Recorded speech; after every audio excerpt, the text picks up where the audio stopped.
मेरे एक दोस्त मेरे पास आए और मुझसे बोले मुझे कुछ इन्वेस्टमेंट करना है और मैं चाहता हूँ कि मैं बिटकॉइन में पैसा इन्वेस्ट करूँ। बहुत से लोग बिटकॉइन में पैसा इन्वेस्ट कर रहे हैं। तो इस वीडियो के माध्यम से मैं आपको एक बात बताना चाहता हूँ, मैं कोई फाइनेंशियल एडवाइज़र नहीं हूँ, लेकिन बावजूद इसके मैं आपको एक बहुत अच्छी नॉलेज अपने अनुभव के आधार पर दे रहा हूँ। हमेशा याद रखना, अनुभव इंसान को ज़िंदगी में परफेक्ट बनाते हैं। अगर आपको किसी चीज़ का अनुभव नहीं है, किसी चीज़ की जानकारी नहीं है, तो आप निसंदेह धोखा खा जाएँगे। चलिए वीडियो शुरू करते हैं। मैंने अपने दोस्त को बोला कि बिटकॉइन में आप पैसा बिल्कुल नहीं लगाएँगे। क्रिप्टो करेंसी कोई सी भी हो, उसमें आप पैसा नहीं लगाएँगे। दोस्तों, एक सलाह हमेशा नेक देना और उचित देना, कभी भी किसी व्यक्ति को गलत सलाह नहीं देना चाहिए। अगर कोई व्यक्ति विश्वास करके आपके पास आया है सलाह लेने के लिए और आप उसको गलत सलाह देते हैं, तो आप यकीन मानिए आप इतने बड़े पाप के भागीदार होते हैं जिसका ऊपर वाला कोई भी क्षमादान आपको नहीं देने वाला है। कभी भी सलाह गलत नहीं देना, गलत रास्ते पर किसी को मत चलाना। तो मैंने इसी बात का पालन करते हुए उनसे साफ मना किया कि आपको क्रिप्टो करेंसी में पैसा नहीं लगाना है। कोई भी ऐसी करेंसी जिसकी कोई भी रेगुलेटरी अथॉरिटी नहीं है, उस करेंसी में पैसा लगाने से आपका पैसा डूब जाएगा। और जब हो सकता है भविष्य में आपको उस पैसे की ज़रूरत हो, तो वो पैसा आपको नहीं मिले। तो इंसान पैसा जोड़ता क्यों है? इंसान पैसा सिर्फ इसलिए जोड़ता है क्योंकि बुरे वक्त में उसे वो पैसा काम आ सके। तो अब हम बात करते हैं कि क्रिप्टो करेंसी यानी बिटकॉइन या फिर उससे मिलती-जुलती और भी दूसरी करेंसी जो चल रही हैं, वो क्यों नहीं है फ़ायदेमंद? क्यों उनमें इन्वेस्टमेंट करना एक धोखा साबित हो सकता है? इनको कोई अथॉरिटी नहीं चलाती, कोई सरकार नहीं चलाती है। तो ऐसी स्थिति में ये कब फ्लॉप हो जाए, कोई भरोसा नहीं है। कब इसमें लोगों के पैसे डूब जाएँ, इसका कोई भरोसा नहीं है, क्योंकि इसके ऊपर कोई भी रेगुलेटरी अथॉरिटी नहीं है, यानी कोई भी इस पर कंट्रोल करने वाला नहीं है। जब कहीं कोई किसी का कंट्रोल करने वाला नहीं होता, वो घोड़ा छोड़ दिया जाता है, तो ये तो साफ पैसे का घोड़ा है। ये पैसे का घोड़ा पता नहीं कहाँ चला जाए और आपकी आँखों से कब ओझल हो जाए, भरोसा नहीं है। तो इसलिए ये बात तो ही क्रिप्टो करेंसी की कि इसमें पैसा नहीं डालना चाहिए। अभी आजकल मैंने देखा यूट्यूब के ऊपर बहुत सारे हज़ारों की संख्या में स्टॉक मार्केट के वीडियोस पड़े हुए हैं। लोगों को ये सारे वीडियोस अपनी तरफ आकर्षित कर रहे हैं कि आप शेयर्स में पैसा लगाइए, आप शेयर होल्डिंग कीजिए और आप डीमैट अकाउंट खोलिए, आप ये कीजिए, आप वो कीजिए। एक्चुअल में जब भी आप स्टॉक मार्केट के अंदर पैसा लगाते हैं, शेयर मार्केट में कंपनीज जो लिस्ट होती हैं, बीएसई और एनएसई, ये भी फंडे आपको समझने पड़ेंगे। इनमें जो भी कंपनी लिस्ट होगी उसमें आप पैसा लगा सकते हैं शेयर मार्केट में। एक डीमैट अकाउंट आपका होना ज़रूरी है। ट्रेडिंग अकाउंट, डीमैट अकाउंट आपका होना ज़रूरी है, तभी आप ये ट्रेडिंग कर पाएंगे।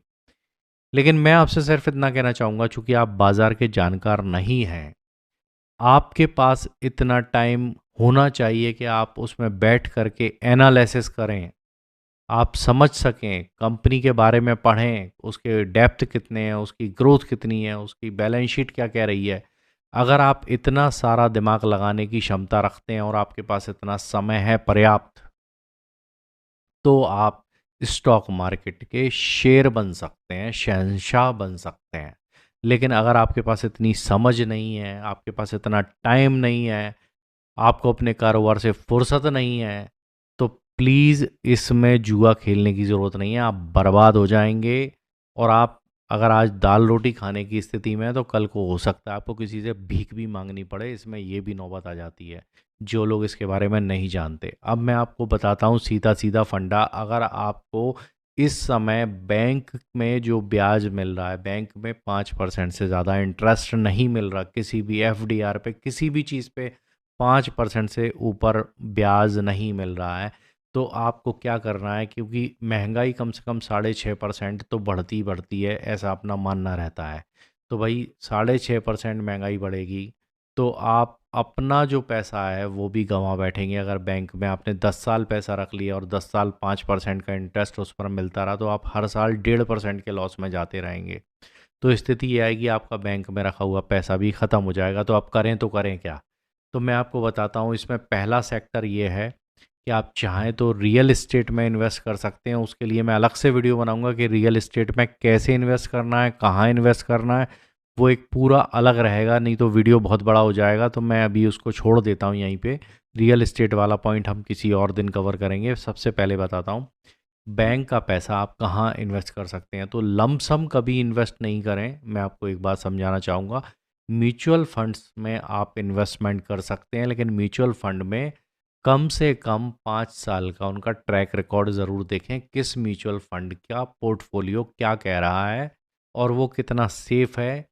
एक्चुअल में म्यूचुअल फंड में पैसा लगाने का मतलब ये है कि आपके पैसे को कोई ऐसा व्यक्ति मैनेज कर रहा है, फंड मैनेजर, जो उस बाजार का जानकार है, जिसकी जानकारियां पर्याप्त एक आदमी के पास होना चाहिए। क्योंकि वो जानकारी आप पर नहीं है, तो आप डायरेक्टली अगर स्टॉक खरीदने बैठ जाएंगे तो आप उसमें अपना पैसा पूरा गंवा देंगे। तो म्यूचुअल फंड में स्थिति ये होती है कि ग्रोथ जो आती है वो 10%, 12%, 15%, 20%, 25%, 30%, इतना। और ओवरऑल अगर देखा जाए तो 5 साल के अंदर आपको जो रिटर्न्स मिलेंगे वो कम से कम 12% के ऊपर होंगे। यानी आज आप एफडी करते हैं या आप आरडी चलाते हैं तो भी उस पर 5-6% से ज़्यादा का इंटरेस्ट नहीं मिलता। तो म्यूचुअल फंड में आपको एक रास्ता मिलता है जिसमें आप एसआईपीस चलाइए, आरडी की तरह। 1-1 हज़ार की, 500-500 रुपए की, बहुत छोटे छोटे अमाउंट पर चला सकते हैं आप। तो उसको थोड़ा सा समझ लीजिए। म्यूचुअल फंड ज़्यादा आसान है स्टॉक की तुलना में। तो म्यूचुअल फंड में इन्वेस्ट कीजिए। मैंने कैनरा बैंक के रोबैको, जो कैनरा रोबैको है उसके immersion equity, force fund, diversified fund, 3-4 fund में इन्वेस्टमेंट किया, एसआईपीस चलाई, जिसमें मेरा ओवरऑल इन्वेस्टमेंट 4 लाख के आसपास का हुआ और उसमें मुझे 7 लाख का रिटर्न मिल चुका है। यानी मैंने उन्हें टुकड़ों में पैसे दिए, मैंने इकट्ठा पैसा नहीं दिया है। 1-1 हज़ार रुपए करके जोड़े तो उसका ओवरऑल रिटर्न जो है 7 लाख के ऊपर है। तो यानी अगर मैं किसी भी जगह पोस्ट ऑफिस में या किसी बैंक में आरडी भी ओपन करता तो इतना इंटरेस्ट नहीं मिलता। तो ये मैं आपको एक केवल उदाहरण के तौर पे समझा रहा हूँ।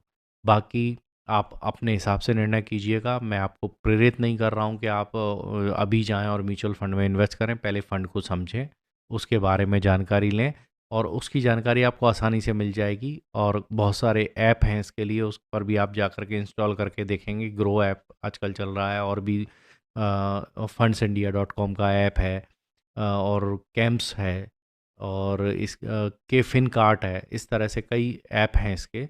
तो आप गूगल प्ले स्टोर पर जा कर के उनको इंस्टॉल करके आप देख सकते हैं। पहले देखिए कि कौन सा फ़ंड अच्छा परफॉर्म कर रहा है, उसके हिसाब से इन्वेस्टमेंट प्लान चूज़ कीजिए।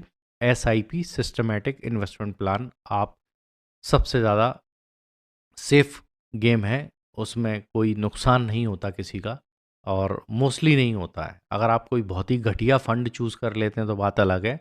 अगर फ़ंड आपने थोड़ा सा भी अच्छा फ़ंड आपने देख लिया तो आपका काम बन जाएगा। उम्मीद करता हूँ वीडियो आपको पसंद आएगा, और पसंद आए तो शेयर लाइक कीजिएगा।